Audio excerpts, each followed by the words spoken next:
जय सद्गुरू मंडळी, मी रंजना रेसिपीमध्ये तुमचं मनापासून स्वागत.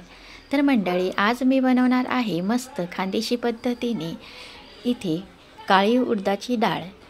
तर मंडळी, इथे मी डाळ घेतलेली आहे आणि त्याच्यामध्ये इथे मी हरभऱ्याची डाळ, चणा डाळ मिक्स केलेली आहे. असे मिक्स केलेली डाळ खूपच चवीला भारी लागते. तर चला, आता ही डाळ मी 5 मिनटं भिजत घालणार आहे, भिजत ठेवणार आहे. कारण डाळ चांगली भिजत ठेवली तर शिजायलाही खूप मदत होते. आता इथे 5 मिनटं मी अशीच ही डाळ ठेवणार आहे आणि 5 मिनटानंतर इथे डाळ मी दोन पाण्याने धुवून घेणार आहे. आता आपल्याला डाळ अशी धुवून घ्यायची आहे आणि तोपर्यंत मी इकडे पाणीसुद्धा ठेवलेलं आहे. आता आपलं पाणी गरम झालेलं आहे, डाळ टाकून घ्यायची आहे. आता तुम्ही पाहू शकता इथे थोडं मी तेल घालणार आहे, कारण तेल घातल्याने आपले मस्त अशी मऊ अशी डाळ शिजणार आहे. आता बघा, एकदा मस्त हलवून घेऊया आणि त्याच्यानंतर इथे कुकरला झाकण लावून घ्यायचं आहे आपल्याला. तर ही उडदाची काळी डाळ इकडे खानदेशमध्ये नेहमी बनवतात या पद्धतीने. जर तुम्ही बनवाल तर खूपच भारी लागते. आता इथे आलं, लसूण आणि खोबरं आणि कांद्याची करप घेतलेली आहे मी. आता इथे कढईमध्ये तेल घातले. सर्वात अगोदर आपल्याला इथे खोबरं भाजून घ्यायचं आहे.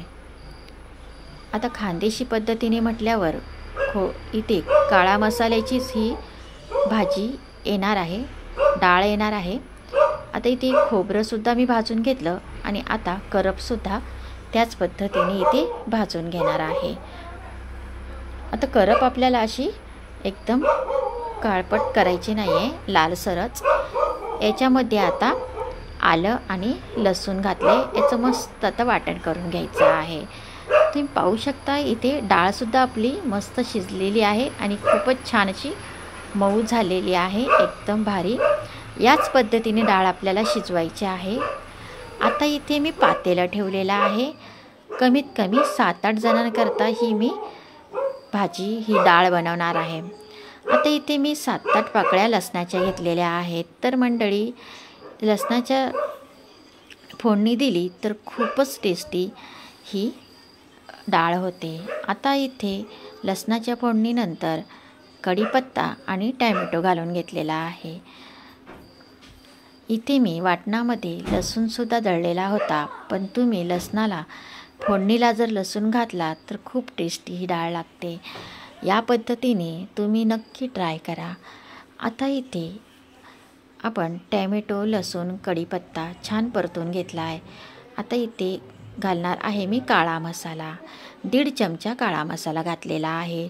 इथे मी हा मसाला आत्ताच बनवलेला आहे, त्यामुळे इतके खूप सुंदर दिसत आहे. आता इथे लाल तिखट, थोडं काश्मीरी तिखट घातले कलरसाठी, हळद घातलेली आहे. आता हे सर्व जे मसाले आहेत आपल्याला चांगले परतून घ्यायचे आहेत तेलामध्ये.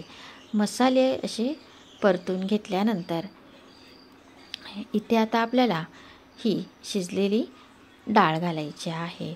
तर मसाल्यांना मस्त तेल सुटलेलं आहे. आता आपण ही डाळ घालून घेऊया. डाळ नेहमी शिजवताना एकदम मऊ अशी शिजवायची आहे, मग ही डाळ खूपच भारी लागते खायला.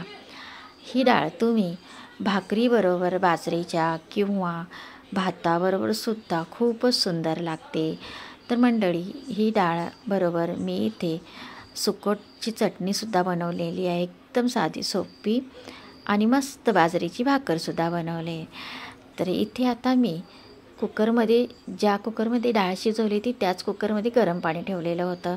आता गरम पाणी घातल्याने डाळ आपली पटकन उकळायला मदत होते आणि चवसुद्धा बदलत नाही. तर इथे 7-8 जणांकरता हे मी डाळ बनवत आहे.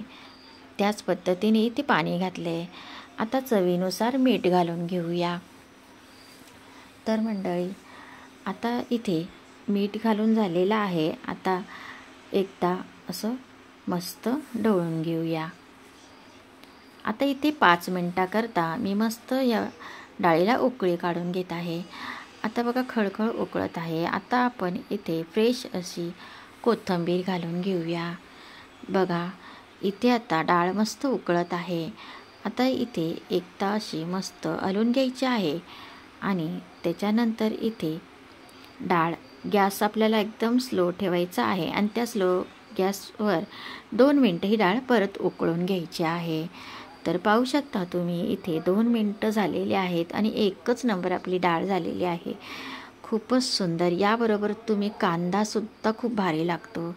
तर इथे बाजरीची भाकर पण झालेली आहे आणि मस्तपैकी सुकटची चटणी किंवा मिरची असे पण म्हणतात. सुकटची जी चटणी आहे ती एक हिरव्या मिरच्या आणि लसूण घालून नुसती परतून घेतली पण इतकी भारी लागते. इथे बघा डाळ पण आपली मस्त तयार झाली. चला तर आता आपण ताट करायला घेऊया मंडळी. आता इथे बाजरीची भाकर मस्त एक साईडला. आता इथे डिशमध्ये मस्त आता आपल्याला ही डाळ घालून घ्यायची आहे. डाळीला कलर पण खूप सुंदर आलेला आहे. आमच्याकडे पूर्ण काळ्या मसाल्यामध्येच ही डाळ बनवतात पण मी थोडा लालसुद्धा घातलेला आहे. छान कलर आलेला आहे. आता इथे साधी सिंपल एकदम सुकटची चटणी बनवलेली आहे फक्त हिरवी मिरची आणि लसूण घालून. त्याचबरोबर आता इथे मस्तपैकी कांदासुद्धा आहे. तर चला मंडळी या जेवायला. व्हिडिओ कसा वाटला नक्की कमेंटमध्ये सांगा. लाईक शेअर आणि सबस्क्राईब करायला विसरू नका.